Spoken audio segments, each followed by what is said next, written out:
जी hello दोस्तों, मैं हूं कमर चीमा। और दोस्तों, जिस तरह कि आप देख रहे हैं, मेरे साथ मौजूद हैं प्रोफेसर डॉक्टर मुक्तदर खान साहब।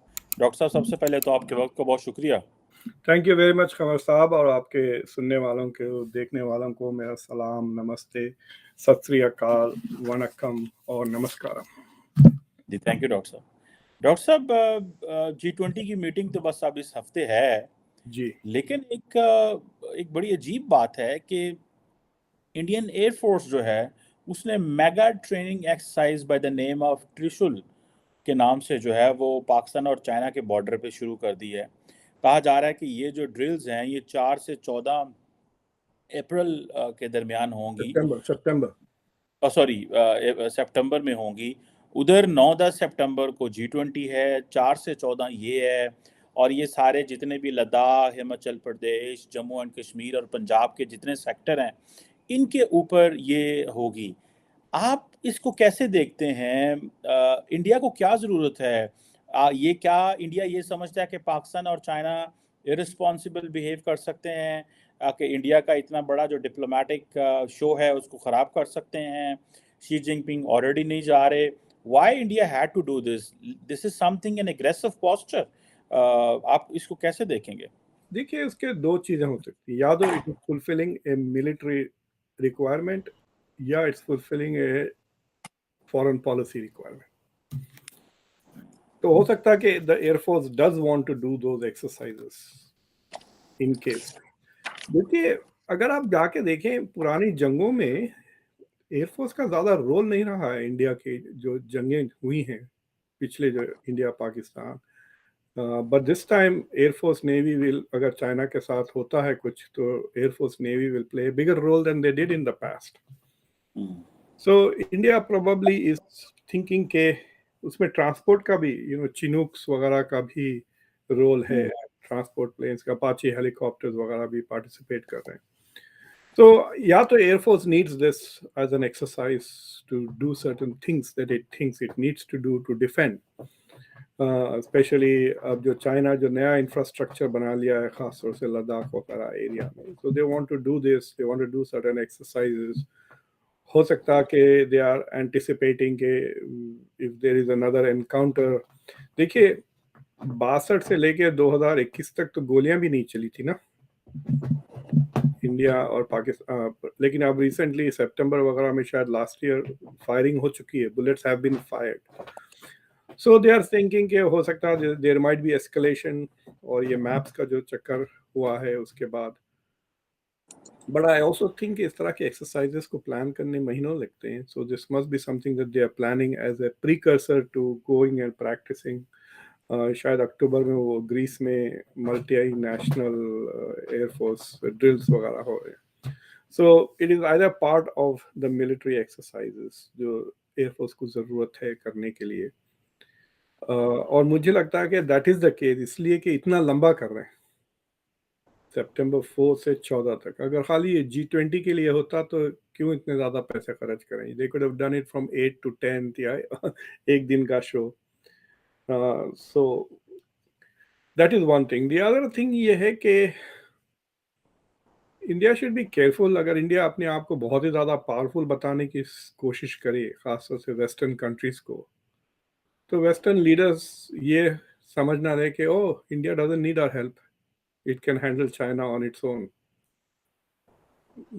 सो जब खुदा ना खास्ता जब जरूरत पड़ी, they might be reluctant to provide help, saying you should take care of yourself, you thought, मतलब इतने आप त्रिशूल वगैरह लेके फिर रहे हैं पूरे नॉर्थ में, तो कर लें। So India wants to project its strength and say we are a strong partner, but also should be careful not to over show its strength, that it may not get the help it needs from the West, especially the US. US के साथ अप्रैल में भी एक drill हुआ था, air force drill, Agra के एक base के पास, 2-3 बेसेस में Agra was one of them.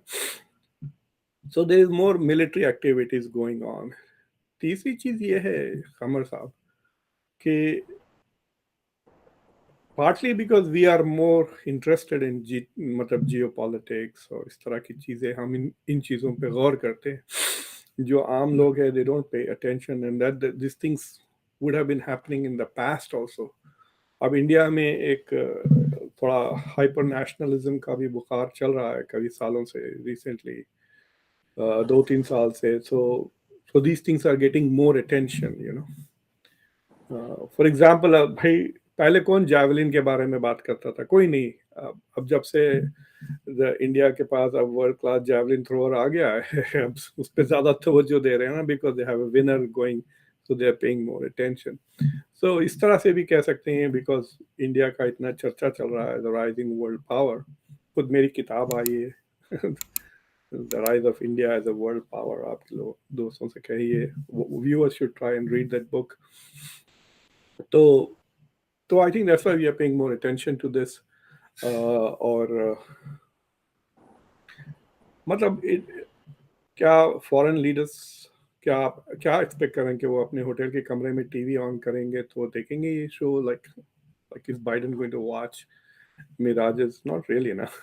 तो but it will be in the front page of the newspaper, shayad they are hoping that there is but I think this is all signal to China कि भाई we are not a pushover, we are ready for you.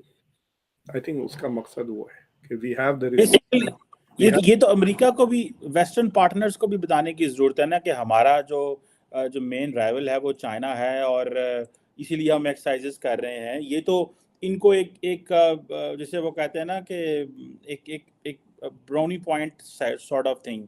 Pakistan तो already है ही है, लेकिन America खुश हो जाएगा इस चीज़ से, और बहुत सारे लोग खुश हो आई सकते हैं। थिंक कि जो अप्रैल में अमेरिकन एयरफोर्स के साथ जो जॉइंट एक्सरसाइजेस हुए, और जो मालाबार जो हुआ, जापान के पास हुआ ना, ऑस्ट्रेलिया के पास हुआ शायद इस बार, राइट? पहली बार, यूजुअली यहीं होते। So so it was like a quad exercise ना, क्वाड के पूरी नेवी एक्सरसाइज। आई थिंक वो दो exercises were more from a foreign policy and diplomatic perspective more powerful signals to China than ये solo event. मैं Chinese expert से जब बात किया एक दो, they are not worried about India's military capabilities. उनको इंडिया की, they are neither impressed nor worried. What they are worried about is the economic side of it. खास तौर से जो रीलोकेशन हो रहा है मैन्युफैक्चरिंग की। अब देखना चंद महीनों में, सितंबर 14 शायद को आईफोन 15 लॉन्च होने वाला है, and that is also coming from India, not China. So तो दोज आर द थिंग्स जिससे चाइना घबरा रहा है, फ्रॉम द इकोनॉमिक चैलेंज जो इंडिया प्रेजेंट कर रहा है, rather than the military challenge. Military challenge तो वो तो यूएस से compete करना चाहते हैं ना। नेवी भी अब उनकी in terms of numbers is bigger than US. और मैं एक दो पेपर्स पढ़ा हूँ, ज़्यादा डिटेल्स में तो नहीं गया, बट दे आर सेइंग के it is smaller but more numerous, but लेकिन जो छोटे छोटे शिप्स हैं, छोटे destroy whatever, but they have more punch. तो साइज में छोटी है शेप, लेकिन carries more weapons, more guns, इस तरह। So they are trying to compete with the US Navy. So plus I think India is giving up on, I think, diplomacy with China. और वो पिछले हफ्ते इंडिया के retired military officers Taiwan भी गए थे। तो इंडिया ने पहले कभी ताइवान की सिक्योरिटी और मिलिट्री में इंटरेस्ट नहीं लिया था, लेकिन अब ले रहा है, because they think they might be in a battle. सब कह रहे हैं कि 4-5 साल में चाइना हमला कर देगा ताइवान पे। I don't know where they are getting that timeline from and why do they think that will happen. But देखिए, the US has become more powerful. आज का US is more powerful than the US 2 साल पहले। Plus US की economy भी ज़्यादा robust हो गई है पिछले, तो डॉलर भी काफ़ी मजबूत हो गया है। So the US is also more committed to Taiwan now than it was before. अब तो खुलेआम हथियार दे रहे हैं ताइवान के लिए, वेपन्स है बजट में। ठीक है, it's not very big amount, 400 million के करीब, 370, लेकिन उनको हथियार जा रहे हैं वो अमेरिकन पैसों से जा रहे हैं। जो बेच रहे हैं वो तो अलग ही है, लेकिन दे भी रहे हैं हथियार। सो आई हैव अ फीलिंग के timeline के China will do something 3-4 years from now. China की economy is not doing very well. US economy is doing much better. India's economy is doing much better. Australia तो है ही वहाँ पे. And Japan is committed more to defense. आइंदा 2-3 साल में वो अपना डिफेंस बजट को डबल कर रहे हैं. So the quad alone अगर आप देखें तो बड़ा मजबूत हो रहा है. So why do people think, unless they think है बिल्कुल ही बेवकूफ भेजा नहीं भूसा भरा हुआ है चाइनीज के दिमागों में. I don't see that China. देखिए परसेप्शन ये है ना कि यूएस यहाँ है चाइना यहाँ है, लेकिन US is not alone. US is with so many allies. तो गैप बहुत ज्यादा है. अगर आप यूएस के ऊपर जापान डाल दें, इंडिया डाल दें, ऑस्ट्रेलिया डाल दें, नेटो डाल दें, तो आप देखें कितना गैप है चाइना के साथ. So why is China thinking it is ready to take on the US? No. लेकिन डॉक्टर साहब आपको नहीं लगता कि when will it comes to proper military muscle showcase करने का वक्त आता है तो हर मुल्क उतनी अपनी कैपेबिलिटी भी नहीं दिखाता, नेटो में वो पैसे नहीं देते. आप यूक्रेन को देख लें क्या हुआ है, कल को लड़ना पड़ा तो सारे डिपेंडेंट हैं चीन के ऊपर. किसी जानी है सारा. अभी रशिया की सप्लाई चेन से वरिड थे, वो चाइना की सप्लाई चेन पे किधर जाएंगे. ये तो गुडविल, ये तो सिचुएशन बहुत ग्लैमराइज लगती है ये कहते हुए कि वो बहुत बड़ा ब्लॉक है, but when the time will come आपको नहीं लगता थोड़ा मुश्किल होगा? देखिए सर, आई थिंक अगर आपका बच्चा मुझे अटैक करा तो शायद मैं जूते खा जाऊं. छोटा बच्चा मुझे पोक कर रहा, अंकल अंकल कह के मार, मैं उसको धक के तो नहीं दे सकता ना, right?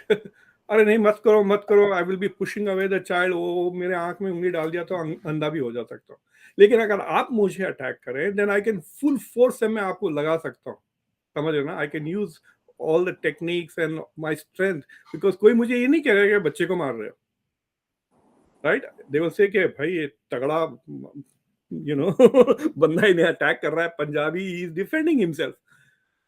So I think America militarily will do better against countries than it does against say Taliban वगैरह. तो ये जो अफगानिस्तान के परफॉर्मेंस वगैरह पे ना जाए. If you want to see, जो रेड आर्मी थी ना रशिया की, उसकी जो मिनिएचर वर्जन इराक की फौज थी 2003 में. अगर आप उस जमाने में जाके देखते हैं तो इराकी आर्मी एंड पावर काफी टॉप 6-7 में गिना जाता था. उसको तो 2-3 दिन में तबाह बर्बाद कर दिया ना US. See, US can unleash its entire force against a country. अगर चाइना से जंग होती है तो then US can launch 1000 cruise missiles against China's air force, navy, बमबारी. 6000 हवाई जहाज है उनको, they can launch them all in the air. Drones ये वो सब पूरी तरह से मार सकते हैं ना उनको. तो बच्चा थोड़ी है जो जिसके साथ आप अरे रुको यार वैसा. So I don't think that the military to military there is any competition at all, and the US will work with allies. See, that is the thing. मतलब अब और ये और बात है कि पिछले चंद सालों से हमने ये देखा है कि military power is not translating into political outcomes. America ने 20 साल झक मरा दिया अफगानिस्तान में. जो 2001 का जो सिचुएशन था अफगानिस्तान अंडर तालिबान, आज 20 साल के बाद वही है. Afghanistan under Taliban with ISIS in Afghanistan, with al Qaeda in Afghanistan, और एक दो बड़े नए भी आ गए, टीटीपी. इराक का भी वही हाल है. ठीक है, सद्दाम हुसैन चला गया, बट दैट्स वन गाय. आप उसको असैसिनेट भी कर सकते थे. जंग लड़ने की क्या जरूरत है? So it is very clear के military force is not resulting in political victories. Russia को भी ले लें, क्या रशिया की political victory थोड़ी हुई है यूक्रेन में? ना military victory हो रही है ना. So I can't see in the 21st century there is no military means से कोई political victory मुझे नजर नहीं आ रही. So ये चाइना के दिमाग में अगर ये बात आ गई है, then you should keep this in mind and say कि ताइवान हो या इंडिया हो या वियतनाम हो या फिलीपींस हो, ब्रुनाई, इन सारों को तंग किया हुआ है ना उसने टेरिटोरियल डिस्प्यूट्स में. China one by one resolve कर लेना चाहिए. सबके साथ, territorial disputes, and move forward economically. और ये जो टेरिटोरियल डिस्प्यूट्स है ना, ये एक आध थोड़ी बहुत जमीन इधर उधर, उससे कुछ ज्यादा फर्क नहीं पड़ने वाले हैं, because in most of this places they are not very livable या रिसोर्सेज हैं। ये और बात है कि वो some of those islands are strategically important, but otherwise unnecessarily you know कि आपका it is a drain on your military expenditure. अगर जंग नहीं भी हो रही है, वॉर प्रिपेयर्डनेस में बहुत पैसे लगते हैं ना। द प्रिपेयरनेस, अब ये जो इंडिया एक्सरसाइज कर रहा है त्रिशूल की, it is war preparedness, is getting ready in case of war, so it's going to cost them. सोचिए आप अगर 2-3 जहाज गिर गए एक्सरसाइज में, तो मिलियंस ऑफ डॉलर्स के लॉसेस हो जाते हैं ना। ट्रू ट्रू, बिल्कुल सही है। और मैं देख रहा हूँ कि फ्रांस जैसे राफेल लिए हैं, ऑस्ट्रेलिया, अमेरिका, यूनाइटेड किंगडम, ये वो ममालिक हैं जिनके साथ इंडिया एक्सरसाइज कर रहा है, तो obviously it has strategic significance. इसके बगैर तो वो नहीं कर रहे। ये यही सुनने में आ रहा है, यही 4-5 मुल्क जो हैं ये इनके साथ होंगे। वो त्रिशूल में नहीं है, वो ग्रीस में, सॉरी। वो अक्टूबर में ग्रीस में होंगे। वो अच्छा, मैं आई वाज त्रिशूल, थिंकिंग कि शायद। या त्रिशूल जो हो रहा ओके। है, वो जो 14 सितंबर 4 से जो 14 हो रहा है, इट्स ओनली इंडिया। अलबत्ता अक्टूबर में there is another military exercise air force, जिसमें यूएस, ऑस्ट्रेलिया, नहीं, फ्रांस वगैरह। वो भी एक हो रहा है, लेकिन ये मैंने ये खबर पढ़ी है कि हो सकता जी जी, है, बट प्रोबेबिलिटी है कि जो देखा मैं, जो जहाजों के नाम वगैरह थे, they were all Indian air force planes. हाँ हाँ हाँ, शायद मे बी मैंने मुझसे गलती लगी होगी। एनी हाउ डॉक्टर साहब, मूविंग फॉरवर्ड, एक दो और छोटे छोटे पॉइंट हैं। एक तो आज वो सैटेलाइट सूरज पे भेज दी, what do you make of that? क्या इसकी सिग्निफिकेंस है? जस्ट एक साइंटिफिक एडवेंचर, नहीं नहीं, being in elite club, what do you make of that? देखिए, बिकॉज ये इंडिया कर रहा है, इतना अटेंशन लोग पे कर रहे हैं, because it's happening for the first time, it's a solar, right. Aditi L1 जो जा रहा है, ये this is, so because NASA इस तरह के प्रोजेक्ट करते रहता है। मैं आपको बता भी नहीं सकता कि पिछले 1 साल में what NASA has done. Artemis के बारे में जानता हूँ, मैं इसलिए जानता हूँ क्योंकि जब नरेंद्र मोदी यहाँ आए थे, so there was a discussion that India will also become part of our Artemis. That means the US is planning to send human beings back to the moon, right? वो प्रोजेक्ट है जिसमें कई कंट्रीज इन्वॉल्व है, अब India भी involve है। But ये from A scientific perspective it is very useful. देखिए, देयर समथिंग कॉल, स्पेस में भी वेदर है, वैक्यूम जरूर है लेकिन वेदर होता है। और दिस वेदर, जो स्पेस का वेदर है, it is affected a lot by solar flares, storms वगैरह। जो सूरज है, इट्स लाइक करोड़ों हाइड्रोजन बॉम्ब्स समझे आप, are going on at one time. वो रोशनी, वो लाइट, वो एनर्जी वहां से आती। तो उससे क्या होता है, वो सैटेलाइट्स को डिस्टर्ब कर देते हैं। जो सोलर फ्लेयर, जो जो वेदर, जो सूरज का वेदर बदलता है, इट इम्पैक्ट्स द स्पेस का weather and impacts the satellites. तो अगर आपके सैटेलाइट जद में आ गए तो वो तबाह हो जाते हैं। So there is a point called Lagrange point, जहाँ पे अर्थ की ग्रेविटी और सूरज की ग्रेविटी एक दूसरे को न्यूट्रलाइज कर देती है। तो वहां जा रहा है, वो पॉइंट पे जा रहा है वाला है अदिति। तो वो जब वो पॉइंट पे पहुंच जाएगा, तो वो हवा में हवर करेगा। इधर से भी कोई नहीं खींच रहा है, उधर से भी खींच रहा है, या इक्वल खींच, it will just be suspended कहिए स्पेस में, which means it will not spend energy to be where it is. तो वहां से वो ऑर्बिट करेगा सूरज की, like like the earth, parallel to the earth. वो ज्यादा ज्यादा करीब नहीं जा रहा है, सिर्फ 1% है distance between the earth and the sun. It's not के सन को जा रहा है, वो ज्यादा करीब जाएगा वो जल जाएगा, right. So it is the distance, तो वो बहुत, in terms of the distance between earth and sun, it's covering very little, but it is closer to the sun, and it will hover and it will send back information about the weather of the sun primarily. दूसरी चीजें भी research करेगा, whatever information। 6-7 instruments, कुछ 7 instruments वो लेके जा रहा है सैटेलाइट। एंड वहां से it will be able to guide not just Indian satellites but जितने भी सैटेलाइट्स अफेक्ट कर रहे हैं बाय, सो बेसिकली सेइंग कि भाई आपने एक समंदर में एक जहाज भेज दिया है विच टेल्स यू कि अरे स्टॉर्म आ रहा है, हाई टाइड लो टाइड ये वो आ रहा है, आप जो दूसरे शिपिंग शिप्स जा रहे हैं commercial ships they can take advantage of this weather data, तो वो स्पेस में हो रहा है समझे। तो जो कमर्शियल हम्म। सैटेलाइट वगैरह हैं you can relocate the satellites ना, सैटेलाइट्स पे लगे हुए होते हैं जेट्स, तो अगर आपको रीलोकेट करना है उसको रीबैलेंस करना है तो कर दे सकते हैं। तो अगर वेदर खराब हो रहा है स्पेस पे, then you move your satellite and you go back into the orbit that you want. So it is not a ऐसे ही बेकार एक्सरसाइज नहीं है वो, it has a scientific और it's not very expensive, $46 million का वो project है। So it's a good thing, मतलब अब इनको मतलब India now has a new technology and they will try to see how much more they can do. In fact, it is quite possible कि वो जो real time solar weather data उनको मिल रहा है, they might be able to even sell it to other people who have more commercial satellites. बिल्कुल सही हो गया डॉक्टर साहब। प्राइम प्रेसिडेंट बाइडेन आ रहे हैं इंडिया, और सुनने में आ रहा है कि एक बायलैटरल मीटिंग भी हो रही है 8 तारीख को। एक तो what do you make of that? काफ़ी लंबा विजिट है, इससे पहले भी सदर आते रहे हैं, वो लंबा रहते हैं। What's the logic to be in India for many days, जैसे 4 दिन का विजिट, बाकी जगह जाएंगे 2 दिन आठ इस नौ तरह। दस को रहेंगे वो इंडिया में, सुना 7 को आ रहे हैं, 7 से 10। 7 को यहाँ से निकल रहे हैं ना, अच्छा, 7 को यहाँ से निकल रहे निकल रहे हैं। तो हैं। 8th को he is going to meet Prime Minister Modi, the bilateral is on the 8th, 9th 10th को G20 की समिट है, और 10th को वियतनाम जाएंगे। तो वियतनाम में टप खाकर अलास्का, सितंबर 11th को अलास्का आ जाएंगे। He can't stay out of the US on September 11th। Yes yes yes So yes yes. basically वो I think he's going to spend a few hours in Vietnam and then he will come to Alaska.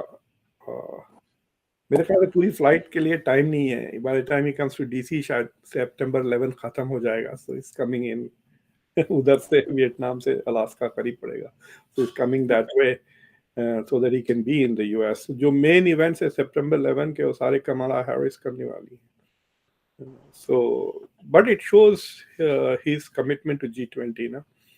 और agenda कुछ ज़्यादा strong नहीं है। I was very disappointed. मैं वो John Pierre जो उनकी प्रेस सेक्रेटरी है, she was saying he is going to commit his he is going to recommit himself to G20's economic functions. मतलब प्रेशर पड़ रहा है कि तुम G20 को क्या जियो पोलिटिकल बना रहे हो ये, but so is trying to recommit himself to G20 as an important premier. Africa को फुल मेंबरशिप मिलेगी या नहीं मिले अभी तक कोई खबर नहीं मिली है। नरेंद्र मोदी ने तो लेटर भी लिखा था उसके सपोर्ट में, और जो अफ्रीका समिट हुई थी उसमें बाइडेन ने इनवाइट भी किया था। मैंने actually I have done a whole show on the Africa summit जिसमें I have the clip of Biden saying that I'm committed to making Africa a full member of G20. अलबत्ता बाकी सारे climate change, planet, मतलब weather, ये वो जो agenda है मोदी का इतना बोरिंग है, मैं तो बोर हो जाऊंगा उसमें, because is not any Jio politics. सारे का सारा एनवायरनमेंट को लेकर है, ट्रांजिशन टू मतलब ग्रीन एनर्जी की तरफ कैसे जाएंगे, कोलैबोरेशन, इन्वेस्टमेंट्स वगैरह के जिक्र है। आई हैव अ फीलिंग के ऑफ द मतलब ऑफ द एजेंडा जो डिस्कशन होगा वो मैप्स का जरूर होगा। I hope Modi brings it up कि ये जो चाइना ने जो मैप्स पब्लिश किए जिसमें वो इंडिया के लद्दाख का कुछ हिस्सा, अरुणाचल प्रदेश, एक पूरा का पूरा स्टेट वो अपने कब्जे में अपने नक्शे में बता रहे हैं। So I think that issue will come up. At least Modi should bring it up, even if it is not on the agenda के अगर Biden in fact what perhaps they should try to do is to एक आध paragraph ही डाल दे G20 resolution में। China will try to block it, but to say territorial sovereignty के अंदर किसी ना किसी तरह से they should put that thing there कि India is not happy with that. और I think Biden will try to put pressure on Modi के आप कुछ ना कुछ करें यूक्रेन के लिए। Americans are not happy that Zelensky is not invited for G20. इसमें कोई शक की बात ही नहीं है। मैं तो मजाक से कर रहा था अपने शो पे कि जब वो लैंड करेंगे ना, मैक्रॉन, ऋषि सुनाक और बाइडेन, जरा हवाई जहाज को केयरफुली चेक करें कस्टम्स वाले, कहीं वो जेलेंस्की को छुपा के तो ना लेकर आ जाए इनटू द कन्वेंशन। सो तो एजेंडा तो अब यूक्रेन का एजेंडा आएगा, देखना, द वेस्ट विल लेकिन पुट। फिर डॉक्टर साहब, अमेरिका अगर रशिया नहीं आ सॉरी यूक्रेन नहीं आ रहा, जेलेंस्की वहाँ नहीं आ रहा, तो इट मीन्स कि फिर वो तो अमेरिका को स्नब कर दिया इंडिया ने, क्योंकि पुतिन भी नहीं आ रहा। बहुत चलो वो क्लेवरली किया, the way they did it हाँ? Was quite clever. तो जब इंडिया का जब अनाउंसमेंट हुआ था ना कि India is now going to be the chair and taking over from, Zelensky आया था इंडिया। नहीं नहीं नहीं, वहां पर बाली में, सो पिछले G20 के बाद, so India immediately announced who it is inviting, और फिर चेंज नहीं किया उसको। तो प्रेशर इंडिया पे बाद में पड़ने लगा, वहां पे जबरदस्ती हिरोशिमा में उसको मुलाकात करवा दी ना, आपने फोटो देखा ना जेलेंस्की और मोदी का, वेरी क्लियरली मोदी ऐसा लग रहा था कि ये हजम नहीं होने वाला, मैं तो वेजिटेरियन हूँ, मेरे टेबल पे किसने ये कीमा ला कर रख दिया उस तरह का फेस था। He was not happy with Zelensky, वहां पर एक मुस्कुराहट नहीं थी किसी भी फोटोज में, आप जाके देख लें पूरे के पूरे। एंड नहीं इनवाइट किया, बहुत प्रेशर तो था इंडिया के ऊपर टू इनवाइट हिम एटलीस्ट, और उसने खुद बहुत प्रेशर डाला, उसने फोन भी किया, I want to come for G20, I want, उसको साफ कह दिया नो तो no. I am very very thrilled with that के उन्होंने ना पुश थी। बहुत कम कंट्रीज ये करते हैं, अमेरिका के दबाव में आके ना, they will do things which they don't want to do. आप देखें सऊदी अरब में 2 बार चक्कर काट चुका है वो जेलेंस्की, उसको अब आया तो उम्रा भी करवा लेते हैं, like what the heck. So तो द थिंग इज के आई एम वेरी हैप्पी के इज नॉट, ये नहीं कहना I don't care about Ukrainians and all, but I don't like the जो यूएस फॉरेन पॉलिसी है about Ukraine, I completely fundamentally disagree.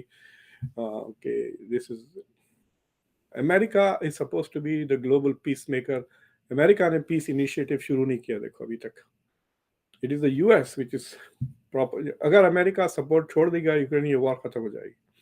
अभी 2-3 दिन पहले ऑरबैन जो हंगरी के प्राइम मिनिस्टर है, उनका इंटरव्यू हुआ यहाँ पे, एक टक्कर कार्लसन नाम का बहुत कंट्रोवर्शियल और कंजर्वेटिव होस्ट है जो फॉक्स पे हुआ करता था, he was the number 1 show, उसको निकाल दिया फिर फॉक्स से, और फिर वो बेसिकली ट्विटर एक्स पर कर रहा है अपने शोज। उसने, उसका पिछले ट्रम्प के साथ इंटरव्यू कुछ 290 मिलियन लोगों ने देखा, एटलीस्ट व्यूज ऑन दैट। तो उस पे ऑर्बैन वाज वेरी क्लियर के the US strategy is proving wrong, एक तो ये है, और दूसरा ही इज वेरी क्लियर कि यूक्रेन ये जंग जीत ही नहीं सकती, तो the West has completely misunderstood, Russia लड़ते ही रहेगा कि पूरे के पूरे इनके बंदे मर जाए, जब फिर कुछ नहीं बचेगा देन खत्म होगी जंग। So he's saying that the West has misunderstood Russia and there is no victory for Ukraine. And so the only solution is कि आप negotiated peace करें। क्रेमलिन भी नहीं वो जो क्राइमिया के पीछे जो पड़े हुए हैं ये, वो भी नहीं होगा, you know। एंड देखना इलेक्शन के करीब एकदम, आई सस्पेक्ट ये पलट ना जाए, बाइडेन अपनी जान बचाने वो यूक्रेन को डुबा देगा, because counter offensive is not succeeding. अगर काउंटर ऑफेंसिव को फेल करार दिया जाता है, then it's a failure of Biden. इतना एसोसिएट कर चुका है closely with the Ukrainian cause, now it be considered as a failure of Biden's foreign policy. अगर ये काउंटर ऑफेंसिव फेल हो जाता है and Russia then begins to launch its own counter offensive, winter में उतना जंग नहीं होगा, अब अक्टूबर मे बी अक्टूबर तक लड़ सकते हैं, पर उसके बाद they will have to make a call on this, it's over. और मतलब रशिया के तरफ से ये तो तंग तो कर रहे हैं ड्रोन से रशिया को, लेकिन जो रेस्पॉन्स आ रहा है that's more and more ferocious. Infrastructure तबाह बर्बाद, शहरें तबाह हो गए, they don't exist now, many cities in Ukraine.